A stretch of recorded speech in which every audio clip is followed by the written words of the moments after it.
बलात्कारी के हाथ में देगा, अत्याचारी के, भ्रष्टाचारी के, दुराचारी के नहीं ना।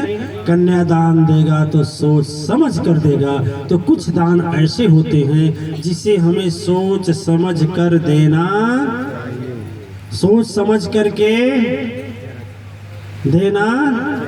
कुछ दान, अच्छा देखो, सदगुरु को भी कुछ दान सोच समझ कर देना चाहिए। जैसे बताते एक, आप लोग सुने होंगे श्रीमद् भागवत में आम कथा, ये भागवत नहीं लोग करते हैं और कराते हैं, उसमें कथा आती है तो प्रचलित है, सभी लोग जानते हैं। लेकिन यहाँ पर मैं दान देने की बात सदगुरु को भी विचार करके क्या देना चाहिए उस पर आपको समझाऊंगा।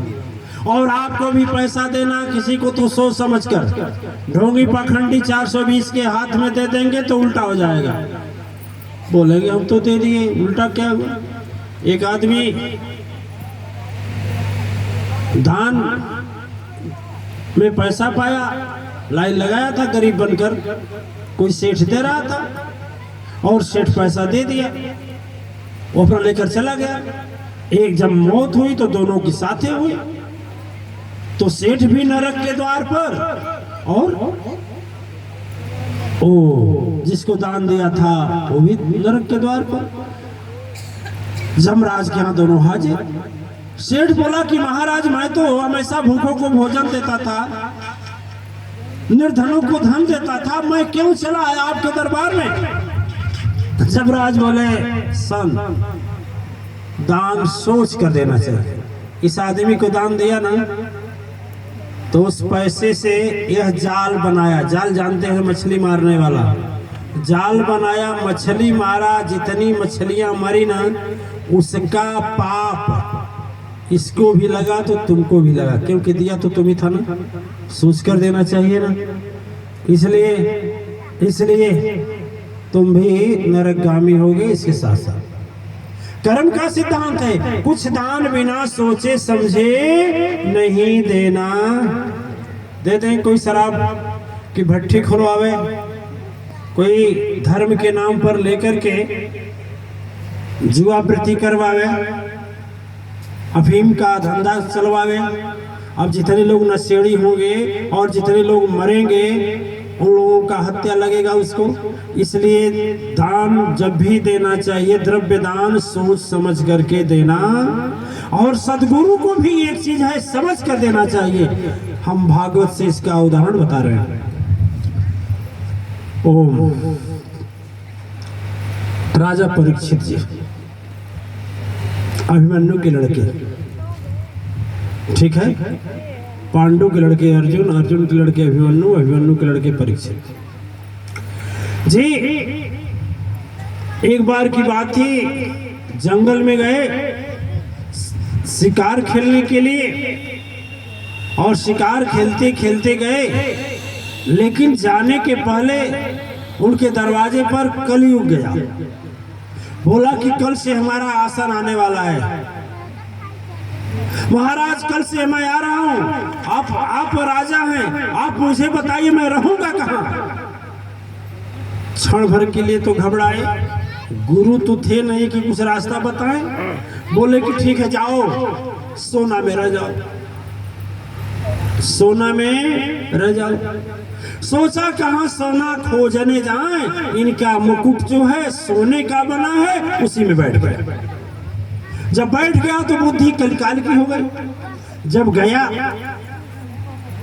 जहां ये गए वहां वो भी गया, कलयुग का प्रभाव भी गया।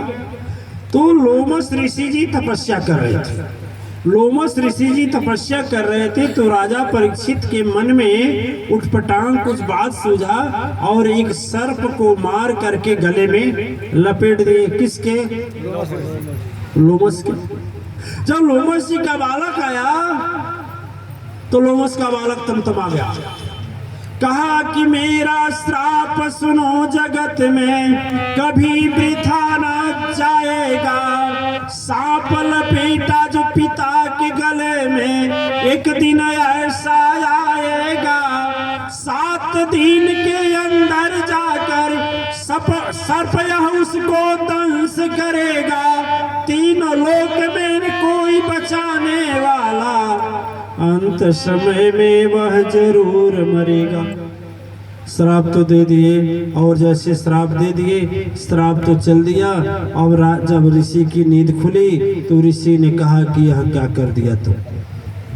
वो तो राजा था, वह गलती से नहीं, भूल से बस किया, उसका बुद्धि उसके बस में नहीं थे, और तुमने श्राप दे दिया।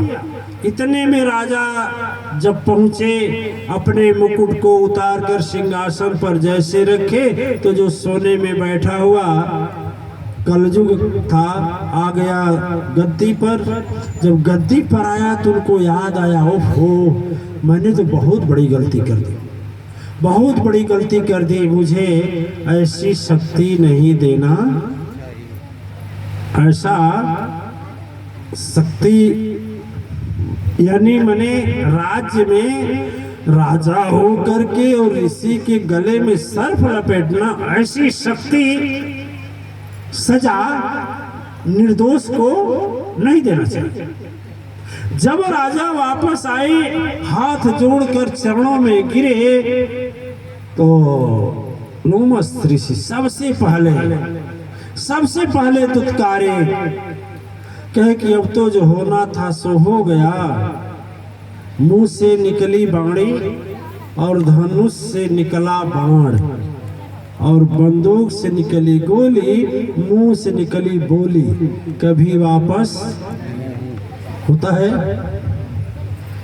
लेकिन गुरु कह रहे हैं कि आज अधिकार है मेरे शक्ति को, मैं एक शक्ति के संग अन्याय किया, इसका अधिकारी नहीं था पापी, बिना अधिकारी को दे दिया, बिना विचारे सदगुरु को ऐसे वरदान की शक्ति देना ना चाहिए। सदगुरु इतना प्यारा हो पर उसे बार बार सदा निरखे बिना रहना ना चाहिए। दिव्य आत्माएं, आज हम भी दुखी हो, क्या कहूँ, नाम नहीं लेंगे, लेकिन एक आचार्य मेरे साथ ऐसा किया कि उसको, उस पर विश्वास करके मैं कुछ शक्ति दिए, लेकिन उस शक्ति का दुरुपयोग ऐसा कर दिया, ये ऐसा दुरुपयोग कर दिया, नहीं तो आज हमारे मातेश्वरी परिवार में 2 अवधूत होते, एक नहीं 2 होते। वो पहला अधिकारी था, लेकिन ऐसा हुआ सांसारिक सुख के लिए, सांसारिक सुख जो क्षणिक होता है, सांसारिक सुख के लिए उस शक्तियों का क्या किया, दुरुपयोग कर दिया। इसीलिए हमारे सदगुरु भी हमको बोले, उस तरह से लोमस जी बोल रहे हैं अपने लड़के को कि गलती तुम्हारी नहीं, गलती हमारी है। यदि तुमको श्राप देने की शक्ति, इतना सामर्थ्य मैं नहीं दिया होता, तो आज बेचारे इस बेचारे राजा को तुम श्राप नहीं देता, जो कि निर्दोष थे।